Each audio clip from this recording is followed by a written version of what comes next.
When you think about what Beijing is known for, snow doesn't come to mind. It only snows about 4 days a year. Yet that didn't stop the International Olympic Committee from awarding it the Winter Games in 2022. There weren't a lot of options. The only other contender was Almaty, Kazakhstan. Even though the Olympics are the pride and joy of a country, most don't want to host the Games anymore. A record 11 cities bid for the 2004 Olympics. That dwindled down to 5 for 2020, and it's kept falling.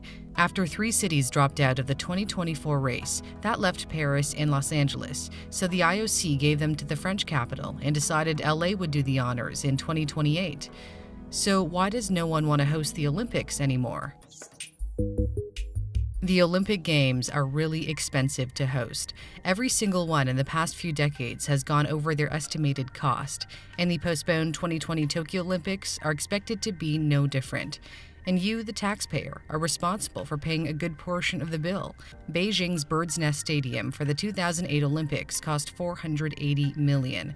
Located not too far away is the Aquatic Center, $140 million. Then there's the Olympic Village, where the athletes live. Rio de Janeiro built these condos for $700 million, which was actually not a lot compared to the $3 billion subway line that didn't even extend all the way to the Olympic venue. And ever since 2001, security costs have gone up, with London dishing out $870 million for its 2012 Games. So many other expenses that might not be obvious can add up, like building hotels in some cases, because the IOC requires 40,000 rooms be available for the Summer Games, or reserving special lanes for athletes and officials, and having a media center for journalists, which is not cheap. Networks pay a lot for the rights to broadcast the Games, and spending has soared over the years. The host city gets some of the revenue, but less than they used to. The IOC pockets about half of it. In the end, cities have been spending more than they earn, and they justify the costs in the hopes the Games will leave behind a legacy. But in the case of Brazil, it's not the legacy they wanted. When Rio de Janeiro became the first South American city to host the Olympics in 2016, it was a moment of national pride. Most of the sporting events took place in a remote region in the western zone of Rio, at the newly built Olympic Park for $500 million US. But when the Games ended, everything fell apart. In January 2020, a judge ordered it shut down over safety concerns.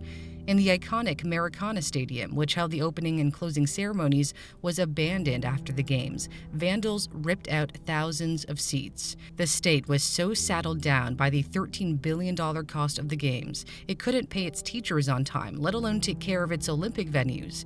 And the Athletes' Village was supposed to sell as luxury condos, but most of the units still sit empty. People are speaking out about the consequences of hosting the Games. A group in Boston actually put a stop to their city's 2024 bid. So is it possible there could be no Olympics one day? The IOC knows there's a problem. In its 2020 agenda, it listed recommendations, as it's done in previous years, to shape the future of the Olympic movement. One of the key points is including sustainability in all aspects of the Games, which also means making sure the Games don't break the bank. That will be put to the test in 2024. Organizers of the Paris Games say they're pretty much using what they have instead of building more, because 95% of the infrastructure it needs already exists. Beach volleyball will be played by the Champ de Mars green space. Archery will take place outside Les Invalides, a complex of museums and monuments. Fencing and taekwondo will be held inside the historic exhibition hall, Grand Palais.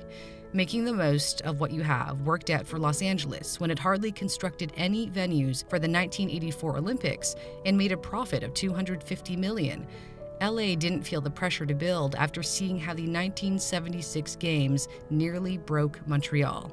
The Olympic Stadium alone cost over $1 billion. It took Canadians 30 years to pay off the debt. And the province of Quebec still spends millions maintaining the stadium, even though no major sports team uses it. Avoiding maintenance fees is the reason Pyeongchang decided to tear down the $100 million stadium it built specifically for the opening and closing ceremonies of its 2018 Winter Games. And to really save on costs, there's the idea floating around of having a permanent host city, although some argue this would tarnish the global nature of the Olympics. But it's clear more and more cities are struggling to afford the Games.